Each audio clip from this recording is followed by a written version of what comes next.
Hello, welcome to a new tutorial presented by the SHRTB. This tutorial will show the last part of endocrine pathology, and this last part is involved with multiple endocrine neoplasia. So now, with multiple endocrine neoplasia, from the name you can directly guess that it's a neoplasia involving multiple endocrine glands. Now, we see that there are going to be three multiple endocrine neoplasia, and the characteristics of multiple endocrine neoplasia are going to be, with respect to this diagram, we have 1, the disease, 2, the cause, and 3, the organs involved. That's the basis of multiple endocrine neoplasia.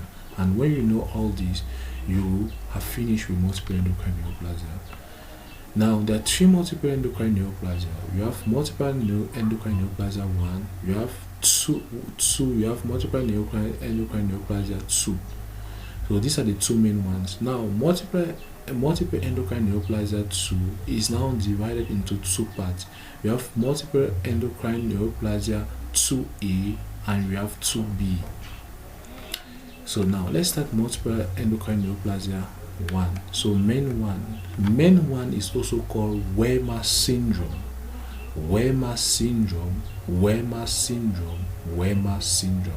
MEN 1 is also called Weber syndrome.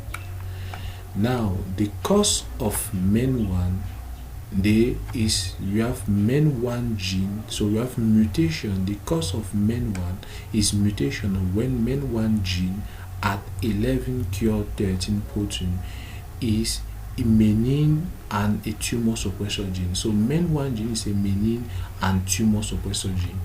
So it's a tumor suppression gene. That's why anytime you want to see neoplasm here, you need to know that there's a mutation in a tumor suppressor gene. So mutation in MEN 1 gene at 11q13. Now with MEN 1, you can cram it as such. In order for you to know the organs involved, you can cram it as PPP.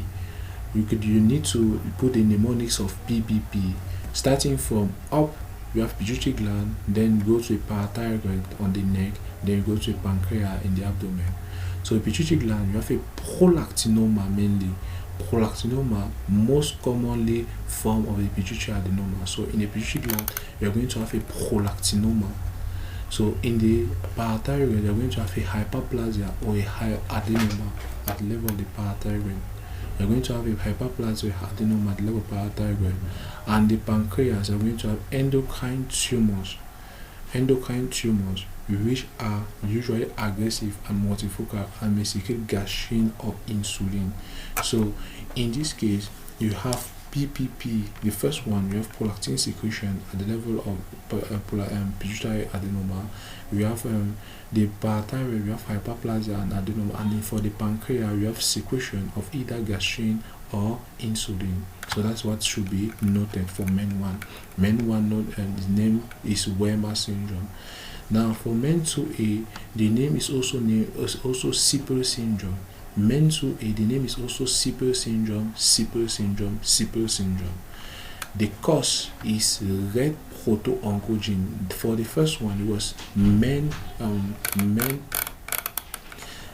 1 gene at 11q13.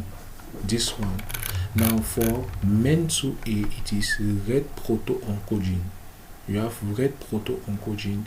Mutation causes activation of receptor producing gain of function. So here you have red proto-oncogene, and on the 10q11, here it was MEN 1 gene at 11q13. So red proto-oncogene, the problem. Now you have to know that the glands which are involved here are path. So you have a PTA. In this case, it is instead what TPA. So you have the thyroid gland, which is the first one from above in the neck. So you have a medullary thyroid carcinoma, and we have seen a medullary thyroid carcinoma above there, and we see that from here the word medullary shows that it is not functional. If it is follicular, then it's functional. So the medullary thyroid carcinoma is not going to produce thyroid hormones. So you have medullary thyroid carcinoma. We have parathyroid hyperplasia. The particular thyroid carcinoma which is medullary thyroid carcinoma. So we have parathyroid hyperplasia, and we have adrenal medulla. In the adrenal medulla is the one which is affected here.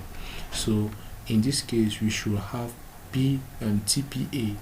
So a point to note here is that the main one which are affected for MEN2A, in MEN2A, if you want to easily note, the main cells which are affected, or the main part which are affected, are the medulla. Now you need to note the mnemonic. The mnemonic is TPA.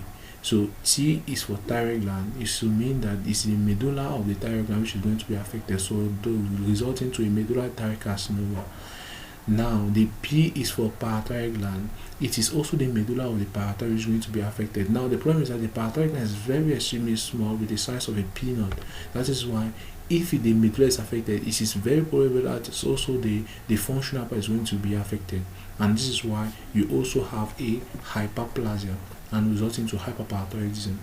Now also have a adrenal medulla. In the A portion, you have the adrenal medulla also affected, resulting to a pheochromocytoma. Now the last one is MEN2B. MEN2B, another name, is also called MEN3. You can easily call it MEN3. So the cause, you have mutation, you have red proto-oncogene. It's still red proto-oncogene, but it's different from mutation from MEN2A. We know that the mutations, we can have different mutation as translocation, you can have deletion, you can have this different mutation, a different mutation which can occur in the gene. Now we see that the different mutations occurring for MEN2A. This shows that it can either be translocation, deletion, or duplication, which has occurred in case of MEN2B. But in case of MEN2A, it's another one of the different part of cord. So the organ which are involved here are TA.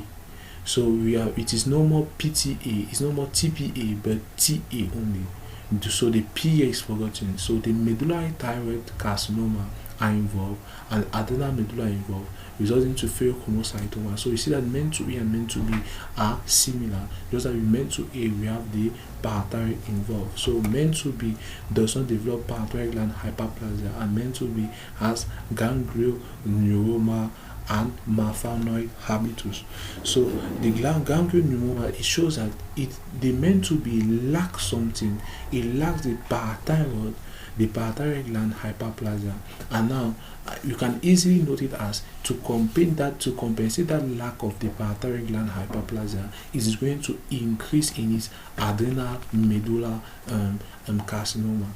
So it's going to include both pheochromocytoma, include ganglioneuroma, include both pheochromocytoma and ganglioneuroma, and you can have also malformoid habitus. From here you have the basics of all the main diseases which are involved, which are multiple endocrine neoplasms. You need to know that there are three multiple endocrine neoplasms: MEN1 Weber syndrome, MEN2 CPO syndrome, and MEN2B, also known as MEN3. So from here we say thanks for your kind attention. Please don't forget to like and subscribe for the channel Science Filmmakers. Thank you.